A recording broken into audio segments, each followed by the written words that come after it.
ಬದುಕಿನ ಭಾಗವಾಗಿ ಆ ಕಥೆಗಳ ಮೂಲಕ ಅವರ ಸಿನಿಮಾ ನೋಡೋದ್ರ ಮೂಲಕನೇ ನನ್ನ ಸ್ವಾಭಿಮಾನವನ್ನು ಹೆಚ್ಚು ಮಾಡಿದ್ದಾರೆ.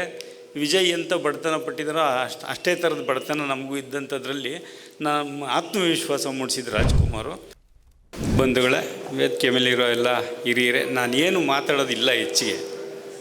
ನಂದು ಇವತ್ತಿನ ಕಾರ್ಯಕ್ರಮದಲ್ಲಿ ಏನು ಪಾತ್ರ ಇಲ್ಲ. ಎಲ್ಲ ಮುರಳಿ, ನವೀನ್ ಸರಂಜೆ ಮತ್ತು ಸತೀಶು, ಹರೀಶು, ಮಮತಾ ಇವರೆಲ್ಲ ಸೇರಿ ಮಾಡಿರೋದು. ಇದಕ್ಕೆ ಒಂದು ಕಾಲು ತಿಂಗಳಿಂದೆ ನಮ್ಮೂರಲ್ಲಿ ಇದೇ ಪುಸ್ತಕ ಬಿಡುಗಡೆ ಮಾಡಿದ್ವಿ. ಅಲ್ಲೆಲ್ಲ ಹಳ್ಳಿಗರು ಒಂದು 500-600 ಜನ ಸೇರಿ ಭಾಳ ಅಲ್ಲಿ ಮುಗಿದಾಗ ಅದು ಒಂದು ತಿಂಗಳಿಗೆ ಸೇಲ್ ಆಯಿತು ಅಂತ ಇವರು ಪ್ರಕಾಶಕರು ಒತ್ತಾಸೆ ಮೇರೆಗೆ ಇವತ್ತು ಕಾರ್ಯಕ್ರಮ.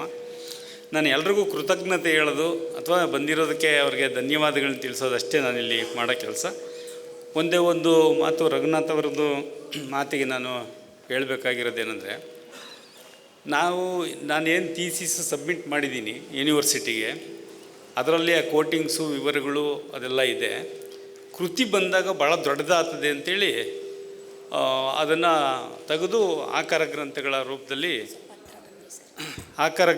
ರೂಪದಲ್ಲಿ ಅದನ್ನು ಮಾಡಿದ್ದೀವಿ. ಒಂದು.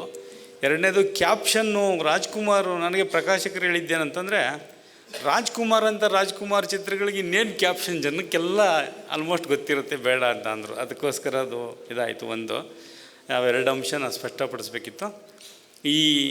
ನಾನು ಈ ಥೀಸಿಸ್ಸು ಮಾಡಲಿಕ್ಕೆ ನನಗೆ ಬಹಳ ಸಹಕಾರಿಯಾದಂಥ ಪ್ರೊಫೆಸರ್ ಕೆ ವೈ ನಾರಾಯಣಸ್ವಾಮಿಯವರು. ಯಾಕೆಂದರೆ ನಮಗೆ ಎಲ್ಲ ಜರ್ನಲಿಸಮ್ ಲ್ಯಾಂಗ್ವೇಜು ಅಥವಾ ಕ್ರಿಯೇಟಿವ್ ರೈಟಿಂಗ್ಸ್ ಲ್ಯಾಂಗ್ವೇಜ್ ಬಗ್ಗೆ ನನಗೆ ಭಾಳ ಚೆನ್ನಾಗಿ ಗೊತ್ತಿತ್ತು. ಬಟ್ಟು ಈ ಥೀಸಿಸ್ಗೆ ಬೇಕಾಗಿರೋ ಏನು ಅಕಾಡೆಮಿಕ್ ಶಿಸ್ತೇನಿತ್ತು ಅದನ್ನು ಅವ್ರು ಹೇಳ್ಕೊಟ್ರು. ಹಾಗೆಯೇ ನಮ್ಮ GN ನಾಗರಾಜ್ ಅವರು ಮತ್ತು ಇವರೆಲ್ಲ ಭಾಳ ಪುಸ್ತಕಗಳು ಒದಗಿಸ್ಕೊಟ್ರು.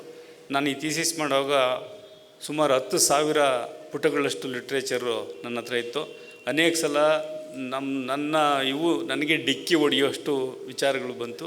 ಅದನ್ನೆಲ್ಲ ಕಾಸಿ ಸೋಸಿ ಇದಕ್ಕೆ ಕೋವಿಡ್ ಕೂಡ ನನಗೆ ಭಾಳ ಸಹಕಾರಿ ಮಾಡ್ತು. ಕೋವಿಡ್ ಟೈಮಲ್ಲಿ ರಜೆ ಸಿಕ್ತು ಭಾಳ. ಸೊ ಹಂಗಾಗಿ ಇಲ್ಲೆಲ್ಲ ಹಿರಿಯರು ಬಂದಿದ್ದಾರೆ. ಬಿಳಿಮಲೆಯವರು ನಮ್ಮ ಗೌರವ ಮತ್ತು ಇದಕ್ಕೆ ಕಾರಣರಾಗಿರೋವಂಥವ್ರು. ಹಾಗೆ ಸುನಂದಮ್ಮ ಅವರಂತೂ ನಮಗೆ ಒಂದು ತಾಯಿ ಥರ. ಯಾವಾಗಲೂ ಹೋಗಿ ಊಟ ತಿನ್ನೋದು, ಅವ್ರ ಮನೇಲಿ ದರ್ಬಾರ್ ನಡೆಸೋದು. ಸೊ ಆ ಥರದ ಕೆಲಸ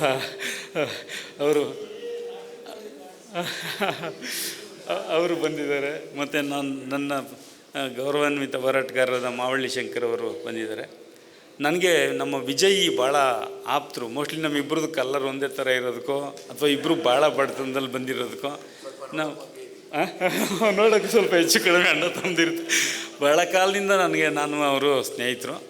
ಅದೇನೆಂದರೆ ವಿಜಯ್ ಕೂಡ ಬೀದಿಲಿ ಬಿದ್ದ ಮಕ್ಕಳು ಗದ್ದಿಗೆ ಏರಬೇಕು ಅನ್ನಂಗೆ ಇಷ್ಟು ಬರೋದಕ್ಕೆ ಭಾಳ ಪ್ರಯಾಸ ಪಟ್ಟಿದ್ದಾರೆ. ಆತನ ಹಸಿವಿನ ದಿನಗಳು, ಕಣ್ಣೀರಿನ ದಿನಗಳು ಕೂಡ ನಾನು ನೋಡಿದ್ದೀನಿ. ನನಗೆ ತುಂಬ ಆತ್ಮೀಯರು ಅವರು ಬಂದಿದ್ದಾರೆ. ಹಾಗೆ ನನ್ನ ಬದುಕಿನ ಭಾಗವಾಗಿ ರೂಪುಗೊಂಡಂಥ ರಾಜ್ಕುಮಾರ್, ನನ್ನ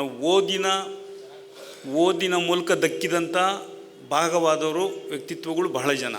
ಹಾಗೆ ನನ್ನ ಬದುಕಿನ ಭಾಗವಾಗಿ ಆ ಕಥೆಗಳ ಮೂಲಕ ಅವರ ಸಿನಿಮಾ ನೋಡೋದ್ರ ಮೂಲಕನೇ ನನ್ನ ಸ್ವಾಭಿಮಾನವನ್ನು ಹೆಚ್ಚು ಮಾಡಿದ್ದಾರೆ. ವಿಜಯ್ ಎಂಥ ಬಡತನ ಪಟ್ಟಿದ್ದಾರೋ ಅಷ್ಟೇ ಥರದ ಬಡತನ ನಮಗೂ ಇದ್ದಂಥದ್ರಲ್ಲಿ ನಮ್ಮ ಆತ್ಮವಿಶ್ವಾಸ ಮೂಡಿಸಿದ್ರು ರಾಜ್ಕುಮಾರು. ಚಡ್ಡಿ ಒಳಗೆ PUCಗೆ ಹೋಗ್ಬೇಕು ಅನ್ನೋ ಧೈರ್ಯ ಫಸ್ಟು ನನಗೆ ಬಂದಿದ್ದು ರಾಜ್ಕುಮಾರ್ ಸಿನಿಮಾದಲ್ಲಿ. ನಮ್ಮ ಪ್ಯಾಂಟ್ ಇಲ್ಲದೆ ಚಡ್ಡಿಲೂ ಹೋಗ್ಬೋದು, ಏನಂತೆ ಸ್ವಲ್ಪ ಕಾಲ ಹೋದ್ರಾಯ್ತು ಅನ್ನೋ ಥರ ಹೇಳ್ಕೊಟ್ರು ಯಾರೋ ಹಿರಿಯರೊಬ್ಬರು. ರಾಜ್ಕುಮಾರ್ ಹಿಂಗೆ ಓದ್ತಾರೆ ಅಂತ. ಸೊ ಅವ್ರು ಯಾವ್ಯಾವ್ದು ಪಿಕ್ಚರ್ಗಳು ಉದಾಹರಣೆ ಕೊಟ್ಟರು. ಸೊ ಅಷ್ಟು ಬದುಕಿನ ಶಕ್ತಿ ತುಂಬಿದಂಥ ಒಂದು ಇದಿತ್ತಲ್ಲ, ಅದು ನನ್ನೊಬ್ಬಂದಲ್ಲ, ನಮ್ಮೆಲ್ಲ ಕರ್ನಾಟಕದ ಹಳ್ಳಿಗಳ ಜನರ ಹಾಡು ಪಾಡೋದು. ಆ ಬದುಕು, ಹಸಿವು, ಅವಮಾನ, ಆ ಥರದ ಪರಿಸ್ಥಿತಿ ಇದ್ದಂಥದ್ದು. ಸೊ ಕುರಿತು ಮಾಡಿರೋ ನನ್ನ ಅಧ್ಯಯನಕ್ಕೆ ನಮ್ಮ ವಿನಯ್ ರಾಜ್ಕುಮಾರ್ ಅವರು ಬಂದಿರೋದು ನನಗೆ ತುಂಬ ಖುಷಿ ಕೊಟ್ಟಿದೆ. ಅವ್ರಿಗೂ ಕೂಡ ತುಂಬ ಧನ್ಯವಾದಗಳು. ಮುರಳಿ ಮತ್ತು ಇವರೆಲ್ಲ ಇದನ್ನು ಪ್ರಕಟಿಸಿದ್ದಾರೆ. ಇಲ್ಲಿ ತುಂಬ ಜನ ಹಿರಿಯರಿದ್ದಾರೆ. ಕರಿಗೌಡರಿದ್ದಾರೆ, IAS ಆಫೀಸರು, ಮತ್ತು ಕೋಟ್ಗನಹಳ್ಳಿ ರಾಮಯ್ಯನವರಿದ್ದಾರೆ. ಭಾಳ ಮುಖ್ಯವಾಗಿ ನಮ್ಮ ಸುಬ್ಬಣ್ಣ ಇದ್ದಾರೆ, ನಮ್ಮ ವೀರ ಸಂಗಯ್ಯನವರಿದ್ದಾರೆ. ಸೊ ಹಿಂಗೆ ಹೆಸರು ಹೇಳ್ತಾ ಹೋದರೆ ಇದಕ್ಕೆ ನಮ್ಮ GN ನಾಗರಾಜು ಹೇಳಿದೆ, ಯಾವಾಗಲೂ ಬಂದಿದ್ದಾರೆ. ಸೊ ಮೇಷ್ಟ್ರು, ಇವರೆಲ್ಲರೂ ಭಾಳ ಜನ ಹಿರಿಯರು, ಎಲ್ಲ ಪ್ರಜ್ಞಾವಂತರು ಇಲ್ಲಿ ಬಂದಿದ್ದೀರಿ. ನಿಮ್ಮೆಲ್ಲರಿಗೂ ನಾನು ನನ್ನ ತುಂಬು ಹೃದಯದ ಧನ್ಯವಾದಗಳನ್ನ ಅರ್ಪಿಸ್ತಾ ನನ್ನ ಮಾತು ಮುಗಿಸ್ತೀನಿ. ನಮಸ್ಕಾರ.